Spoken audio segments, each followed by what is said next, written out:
2. How we doing, family? It's your boy, Yo! And this is another episode of YoHoops. I go through every NBA game every day. Today's Tuesday, March 3rd, and we have a 10-game NBA card. I'm going to walk you through my thoughts and let you know what sides I like, so please leave a like, subscribe to the channel, and let me know your favorite game in the comment section below. Without further ado, let me get into today's games. Recap of yesterday, another winning day. We went 3-1 on the 4-game card. Our only loss was Christian Braun over 12.5 points. He ended the game with 11, so we were this close to another sweep. We're off to a hot start in March, and that's coming off of our biggest month ever in February. Let's keep the momentum rolling tonight. In our first matchup of the evening, we have the Dallas Mavericks in Charlotte taking on the Charlotte Hornets. Hornets are minus 675 on the money line, and the total is 230. With both teams at full strength, I don't know if I could lay 13 points with the Hornets, but the Mavs come into it with even more injuries than usual. Cooper Flagg and Najee Marshall are both ruled out, then PJ Washington and Klay Thompson are both listed as questionable.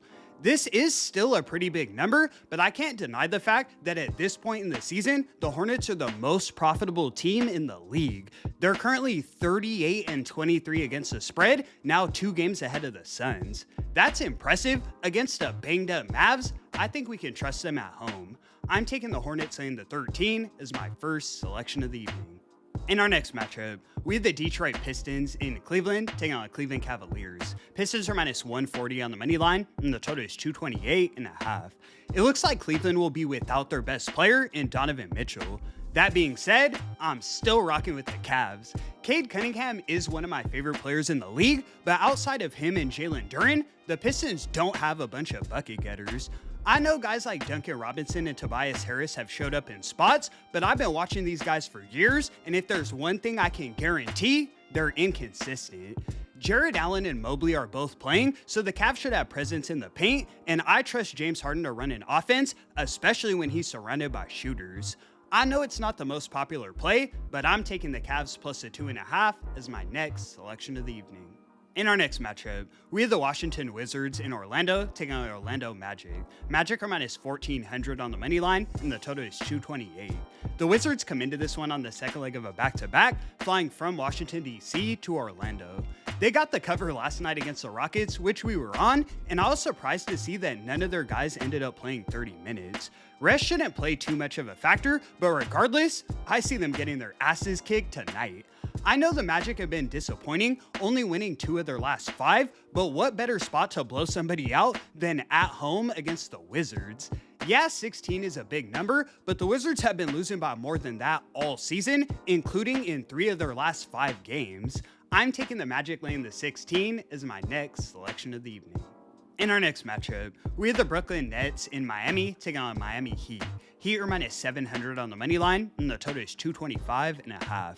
Miami comes into this one with a few significant injuries. Norman Powell and Nikola Jovic are both ruled out, then Davion Mitchell is listed as questionable. Considering Michael Porter Jr. is playing for Brooklyn, I'd have to lean in their direction.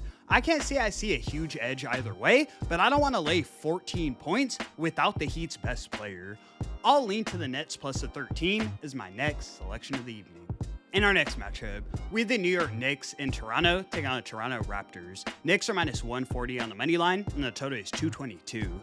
I did like what I saw from the Knicks in that last game against the Spurs, but that game was in New York, where we know they played their best basketball all season. On the road is where they've struggled. They're currently 11-18 against the spread in this situation.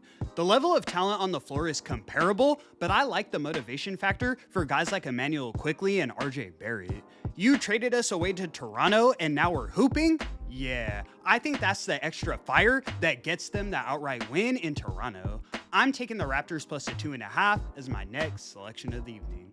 In our next matchup, we have the Memphis Grizzlies in Minnesota taking on Minnesota Timberwolves. Wolves are minus 900 on the money line, and the total is 238. I typically don't trust the Wolves laying these extended spreads at home, but it's really the only way to play this one. They come into it at full strength, while the Grizzlies are still playing through a bundle of injuries. Memphis has been competitive recently, but against the top teams in the league, they typically get blown out. The last time we saw these two teams play, the Grizzlies actually won it outright in Memphis, but Triple J had 30 points, so now in Minnesota, I think the Wolves return the favor. The only way I can even see a cover is through the back door, so I'm personally isolating this one to the first half. The Wolves should come out hot and coast on a 12-point lead through halftime. I'm taking Minnesota laying the 8.5 in the first half as my next selection of the evening. In our next matchup, we have the Oklahoma City Thunder in Chicago taking on Chicago Bulls. Thunder minus 430 on the money line, and the total is 229. Both teams come into this one with a handful of injuries, but I would say the IR is more impactful for the Thunder. SGA, Jalen Williams, and Isaiah Hartenstein are all ruled out. The Bulls are without Jaden Ivey and Jalen Smith, but Josh Giddey and Buzelis are both in the lineup. The Thunder's second unit has been able to hang with some of the best teams in the league, so I'm not rushing to the window to fade them, but if there's any spot I expect them to come up short, it's probably here. It looked like something clicked in that last game against the Bucks. I'll lean to Chicago, keeping the momentum rolling. I'm taking the Bulls plus a 10.5 as my next selection of the evening. In our next matchup, we have the San Antonio Spurs in Philadelphia taking on the Philadelphia 76ers. Spurs are minus 330 on the money line, and the total is 233.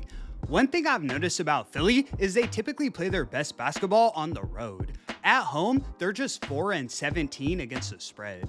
Tonight, Kelly Oubre and Joel Embiid are both ruled out, so I don't see them having an answer for Wemby. The Spurs have been playing on another level. They come into this one winning 11 of their last 12 games. I'm not overly in love with laying 8 points, but against the banged up Sixers, it should be light work. I'm taking the Spurs laying the 8 as my next selection of the evening.